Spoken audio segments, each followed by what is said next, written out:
Have you ever been in a place where you don't speak the language? Where everyone around you is talking and you understand nothing. Your heart beats fast. Your face goes red. You smile. You nod. But inside, you are completely lost. This is one of the most common feelings in the world. And today, we follow one woman who knows that feeling very well. She got completely lost. My name is Giulia. I'm 47 years old. I'm from Florence, Italy. I teach art history at a school. I love paintings. I love old buildings. I love coffee, real coffee, Italian coffee. I have wanted to visit Scotland for 15 years. Last week, I finally came alone. My husband said, Julia, you don't speak English well enough. My daughter said, Mama, take a translator app. I said, I will be fine. And then, on my very first morning in Edinburgh, I got completely lost. I started at the train station. I arrived from London by train. The station was big and loud and full of people walking very fast. I had a small paper with my hotel address. The hotel was called the Old Town Inn. It was near the castle. I saw a big sign, information. Perfect. I walked there. A young man was behind the desk. He had a beard and a green jacket. Hello, how can I help? I understood that. Good start. Hello, I need the hotel Old Town Inn near the castle. How I go there? He started talking fast, very fast. I caught 4 words. Bus 10 minutes left. But the rest, nothing. Like water through my hands. Sorry, I said. More slow, please. He slowed down a little. Take the number 35 bus. Get off at Castle Road. Then turn left. Walk 5 minutes. You'll see it.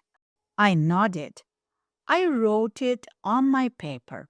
Number 35, Castle Road, left 5 minutes. Thank you, I said. Welcome to Edinburgh, he said with a big smile. I smiled back and walked to find the bus. I found bus number 35. I got on. The driver said something immediately.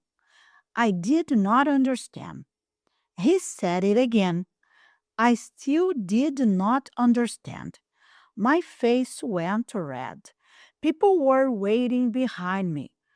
I showed him my paper with the hotel address. He looked at it. He nodded. He said a number, £2.50. Oh, the ticket.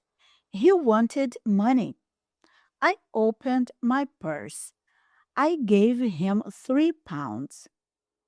He gave me change, 50 pence in small coins. I sat down quickly.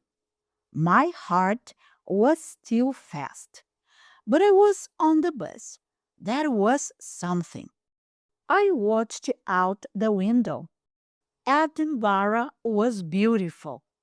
Grey stone buildings, a tall castle on a hill, green parks, old bridges. I thought, this is why I came. After 10 minutes, a recorded voice on the bus said, Castle Road. I stood up. I got off.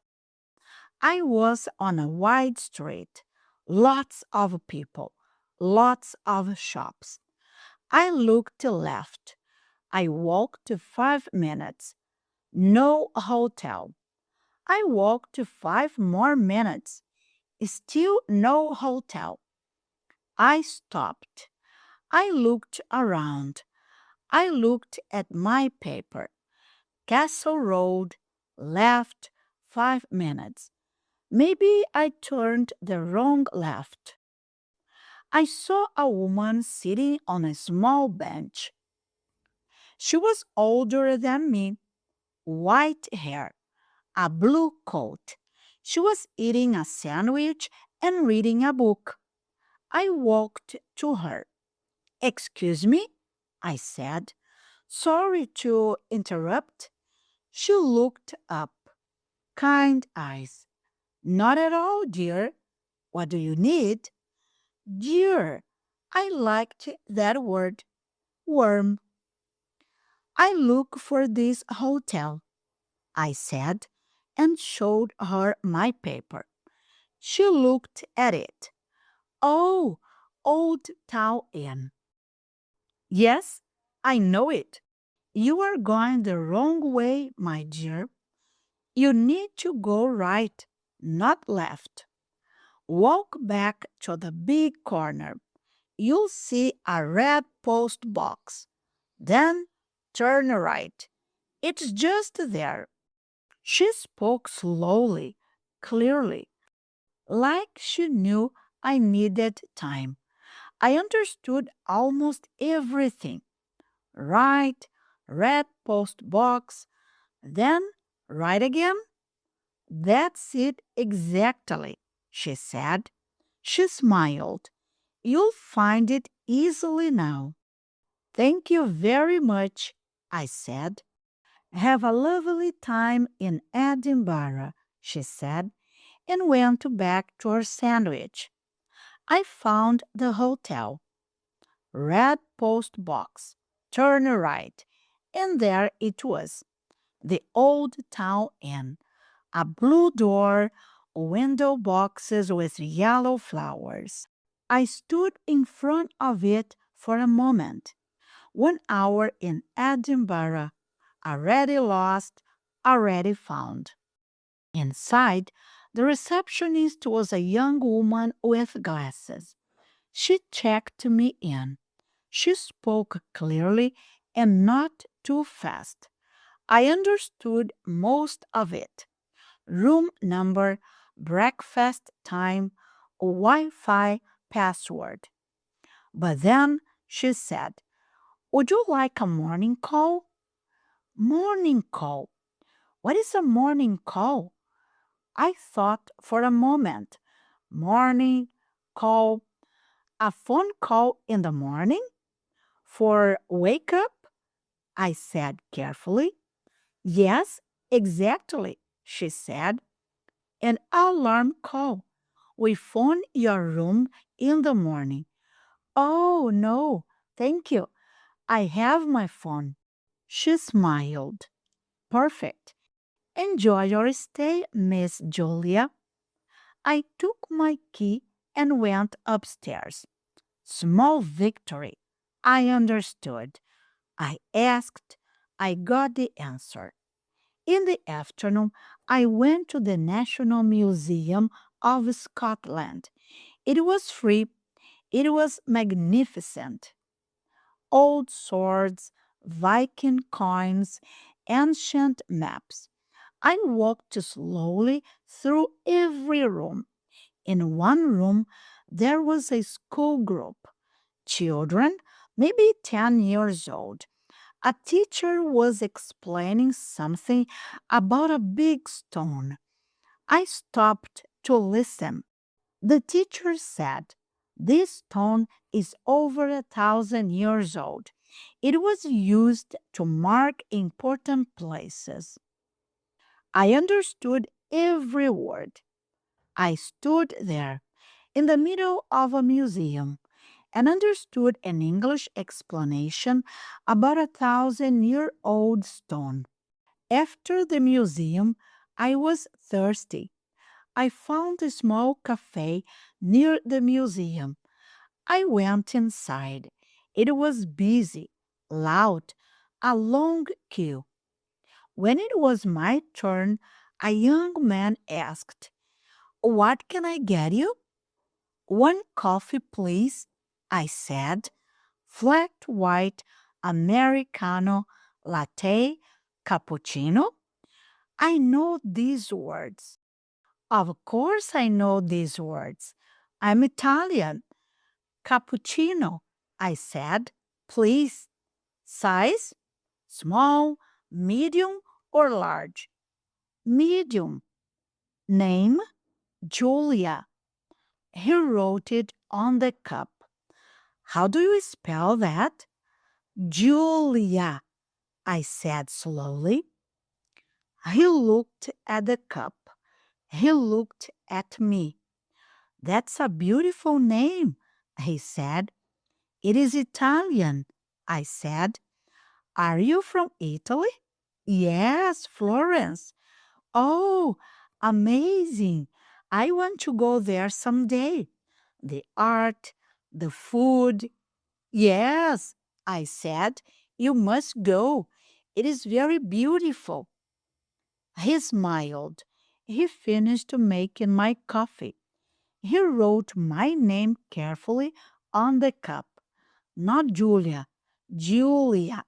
I sat by the window with my cappuccino. It was not Italian coffee. Too much milk, not strong enough. But I was sitting in a cafe in Edinburgh alone. I had ordered.